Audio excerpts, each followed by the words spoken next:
How to detach from people and any situations.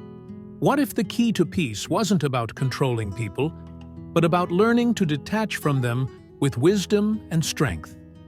Emotional chaos often arises when boundaries are unclear or undefined. Detachment is how you define the line between who you are and what you're not responsible for. Imagine stepping back, not in fear, but with clarity, knowing that your peace doesn't depend on anyone else's actions. Detaching from people and situations aligns with certain Stoic principles. Stoicism and ancient Greek philosophy teach individuals to cultivate inner tranquility by accepting what they cannot change and focusing on what they can control. In this video, we will explore the teachings of Stoicism, examining how each principle can be applied to the practical steps outlined for detaching from people and situations.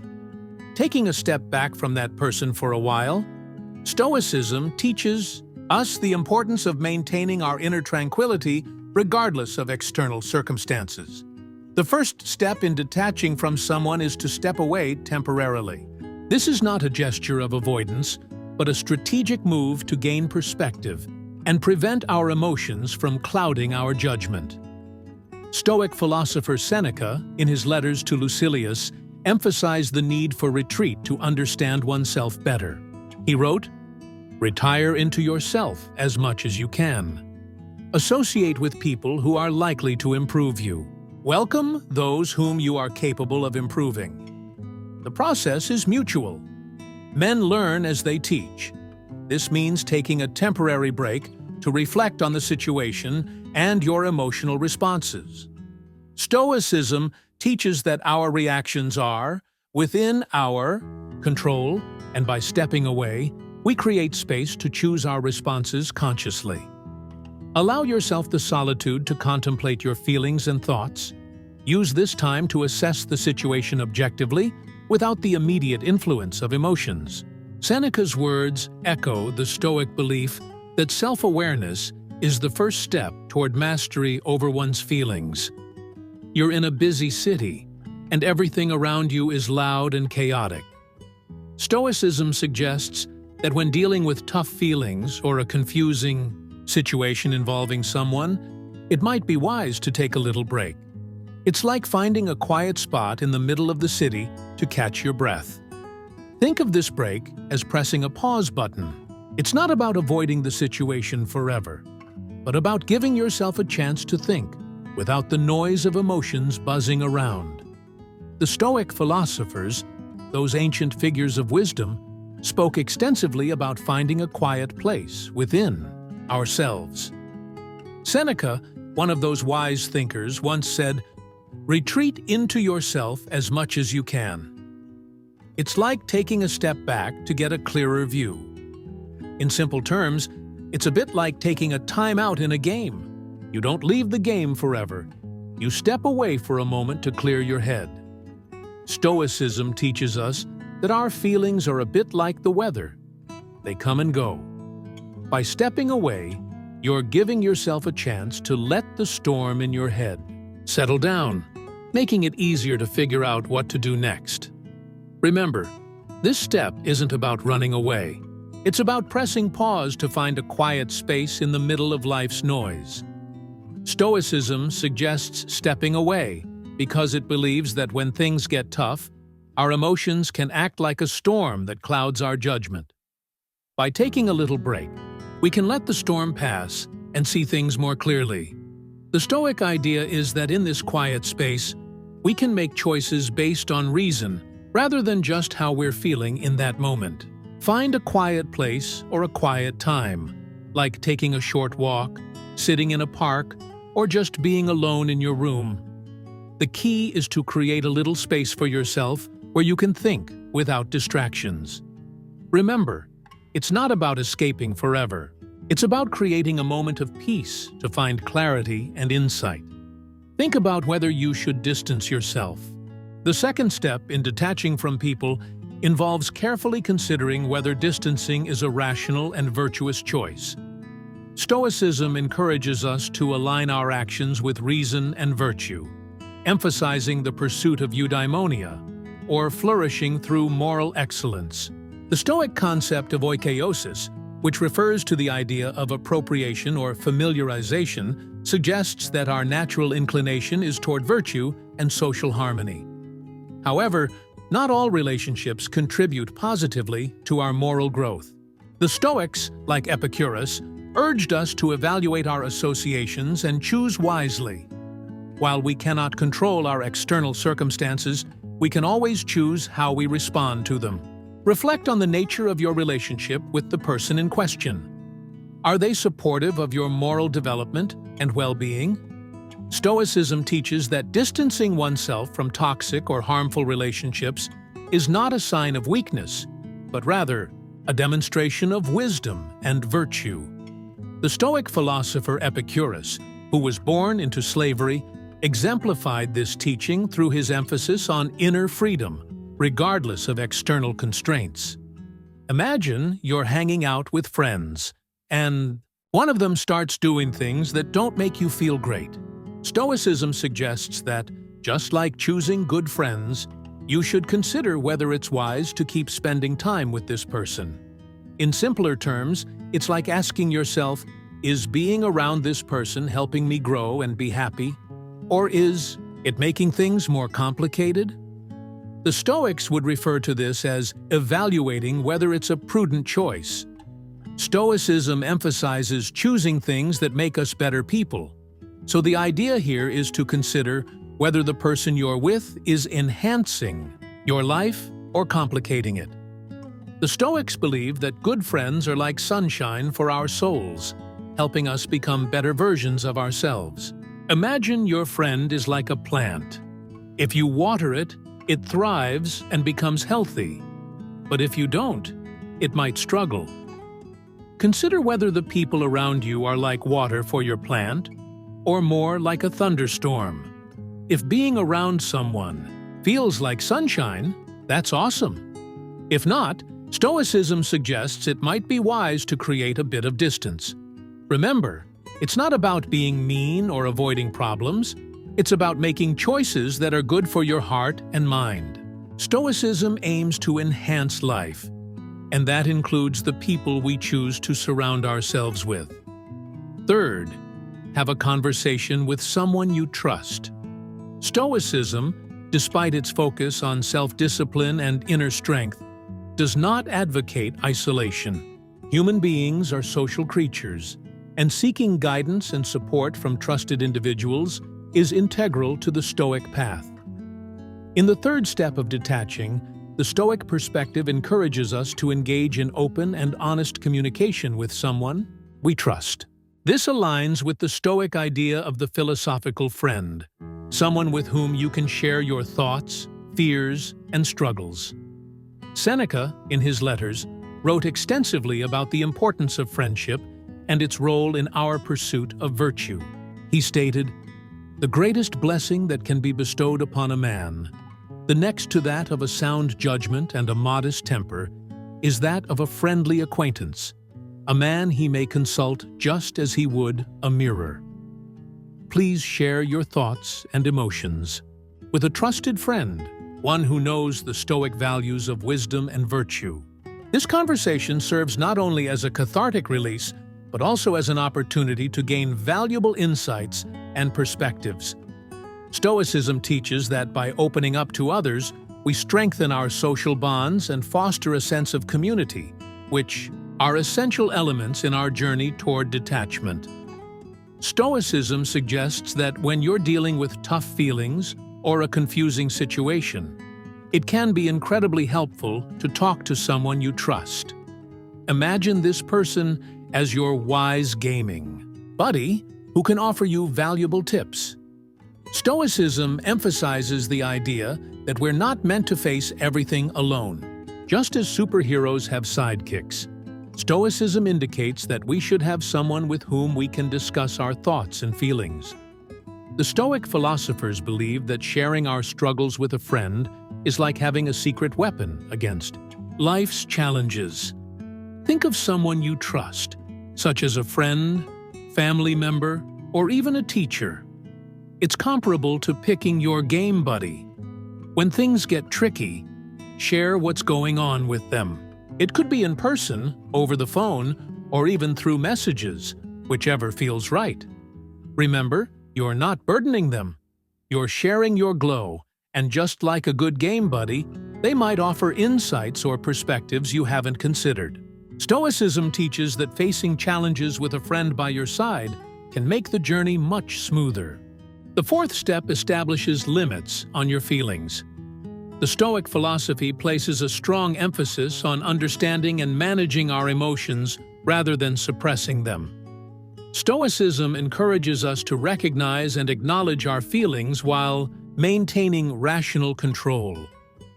In the fourth step of detachment, Stoicism teaches us to set boundaries for our emotions.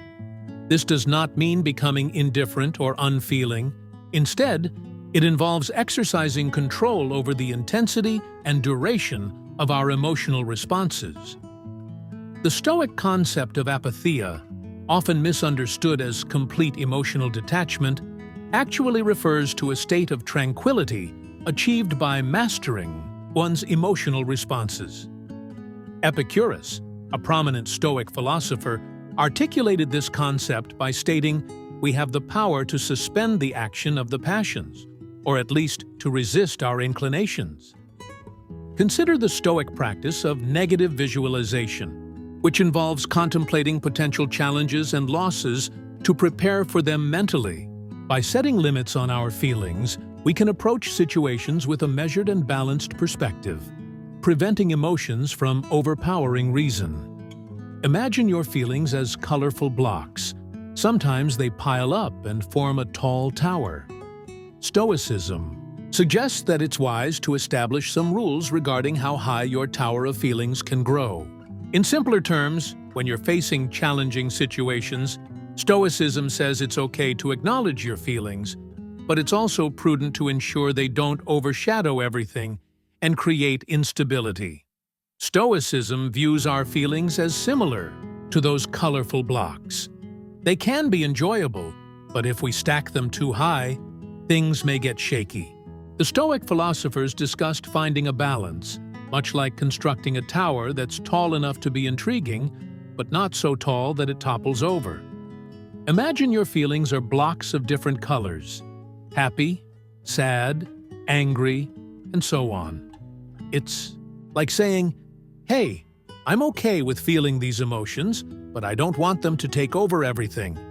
You might decide that when things get tough, you will allow yourself to feel those emotions, but also set a limit, like a tower that doesn't go too high. Setting boundaries means you're in charge, like a builder deciding how high to construct a tower. It's about accepting your feelings while also ensuring they don't knock everything down. Stoicism teaches us that finding this balance is similar to creating a sturdy tower that can withstand the challenges of the emotional game. Think about what might happen if you distance yourself from this person. The fifth step in detaching involves carefully considering the potential consequences of distancing oneself from a specific person. Stoicism teaches us to practice foresight, evaluating the long-term implications of our actions. Within the Stoic framework, this concept is linked to prososche, or focusing on the present moment. While Stoicism emphasizes the importance of the present, it also encourages us to consider the future consequences of our choices. Marcus Aurelius, the Stoic Roman emperor, reflected this in his Meditations. It is not that we have a short time to live, but that we waste much of it. Consider the potential outcomes of distancing yourself. Will it lead to personal growth and emotional well-being? Or could it result in a loss that might have been avoided? Stoicism teaches us to weigh possible benefits, applying rationality and virtue to our decision-making process. Imagine you're walking through a forest with various trails to take. Stoicism suggests that when you're thinking about stepping away from someone, it resembles choosing which trail to follow in the forest. Stoicism emphasizes forethought, like planning your moves in a game. Deciding to distance yourself from someone is akin to selecting a path in the woods. you should consider, where it might lead. The Stoic philosophers believed that considering the future helps us make choices that yield better outcomes. Picture the person you're contemplating as being at the entrance of the forest, while you decide whether to follow the same path or take a different one. Ask yourself, if I step away from this person, what might happen? It's similar to considering different paths and reflecting on where each one may lead.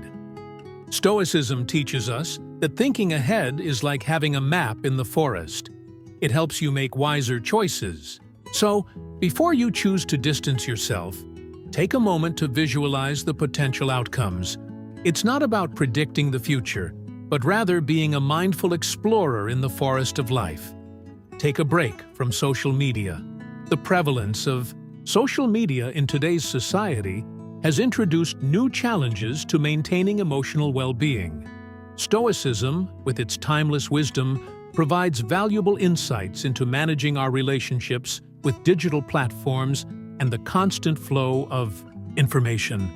In the sixth step of detachment, Stoicism encourages us to take a break from social media. The Stoic philosophers, who lived in a world vastly different from our own, grappled with external influences that could disrupt their inner peace. Seneca, in his essay on the shortness of life, lamented the distractions that hinder a life well lived. It is not that we have a short time to live, but that we waste much of it. Applying this Stoic insight to the digital realm, the constant barrage of information and comparisons on social media can divert our attention from what truly matters. The Stoic practice of apatheia becomes especially relevant here. By temporarily disconnecting from social media, we create space for introspection, reducing the external stimuli that may contribute to emotional turmoil. Seneca's admonition to focus on what truly matters resonates in this step of detachment. Imagine social media as a massive puzzle that can sometimes feel overwhelming, like trying to solve a puzzle with too many pieces. Stoicism suggests that it's acceptable to take a break from this digital puzzle to give your brain some rest. In simple terms, it's like putting down the puzzle pieces for a little while so you can return with a refreshed mind. Stoicism teaches us that our minds need breaks, just as our bodies require rest. Social media can present a constant flow of puzzle pieces, updates, photos, and news, and at times it may feel overwhelming. The Stoic philosophers suggest that stepping away from this digital puzzle can help maintain clarity and focus in our minds. Think of social media as a puzzle you're working on. When it becomes too much, it's completely acceptable to take a break. It's like setting the puzzle aside for a while and engaging in something else. This might involve going for a walk, reading a book, or simply unwinding without screens for a bit. Stoicism suggests that by giving your brain a break, you ensure it doesn't become overloaded with too many puzzle pieces. It's about taking control of your digital time, just as you would when deciding when to engage with a puzzle and when to step away from it. Remember, it's not about quitting social media forever. It's about ensuring it doesn't turn into too much of a brain-bending puzzle. Focus on what you need. In the seventh step, Stoicism encourages us to concentrate on our needs, not in a materialistic sense, but in terms of emotional well-being and virtue. Consider the Stoic practice of voluntary discomfort, where individuals intentionally expose themselves to challenging situations to build resilience. Applying this principle involves focusing on your fundamental needs for emotional stability and moral integrity. The Stoic maxim, "Virtue is the only good," reminds us that true fulfillment comes from aligning our actions with moral excellence. Epicurus succinctly captured this Stoic principle by stating that happiness and freedom begin with a clear understanding of one fact: some things are within our control, and some things are not. By concentrating on what we can control, our thoughts, actions, and reactions, we empower ourselves to navigate relationships and situations with Stoic wisdom. Imagine life as a buffet with various options on the table, some appealing and others less so. Stoicism suggests that when deciding what to put on your plate, it's wise to focus on what you truly need, just as when selecting your snacks. Stoicism is about making wise choices in life, much like selecting the best items from a buffet. The Stoic philosophers believe that what we need isn't always the same as what we want, so it's about choosing the snacks that are beneficial for you, not just the ones that taste great in the moment. Picture your life as a buffet, with friends, activities, and experiences spread out before you. Instead of grabbing everything, Stoicism suggests it's okay to choose the things that truly nourish you and bring long-term happiness. It's like saying, "I'll select the things that are beneficial for my heart and mind." Consider what you genuinely need for your emotional well-being and growth. It's akin to picking snacks that make you feel good, rather than just those that are momentarily enjoyable. Stoicism teaches us that by focusing on our actual needs, we can make our lives much more satisfying in the long run. In the journey of detaching from people and situations, the teachings of Stoicism provide profound insights and practical guidance. By stepping away temporarily, considering the rationality of distance, engaging in open communication, establishing emotional boundaries, contemplating consequences, taking breaks from external influences like social media, and prioritizing our essential needs, we align our actions with Stoic virtues. Stoicism, with its timeless wisdom, reminds us that true detachment is not about emotional apathy, but about achieving a state of inner tranquility and resilience. As we navigate the complexities of human relationships and life's challenges, Stoic principles serve as a beacon of inspiration, guiding us toward a life of virtue, wisdom, and emotional well-being. In the words of Seneca, "True happiness is to enjoy the present without anxious dependence upon the future." Conclusion: detachment isn't escape, it's power. When you detach, you don't abandon your emotions, you master them. Stoicism teaches us to respond, not react, to live with clarity, not confusion, and to care, but not cling. True detachment means reclaiming your mental and emotional sovereignty. As you step away from toxic situations, set boundaries, reflect, and reconnect with your core needs, remember this: the most potent version of yourself is calm, centered, and free. Detach, not because you're weak, but because you're strong enough to prioritize peace over chaos. Practice these principles not just once, but as a way of life. Detachment isn't the end. It's the start of emotional clarity, strength, and true liberation.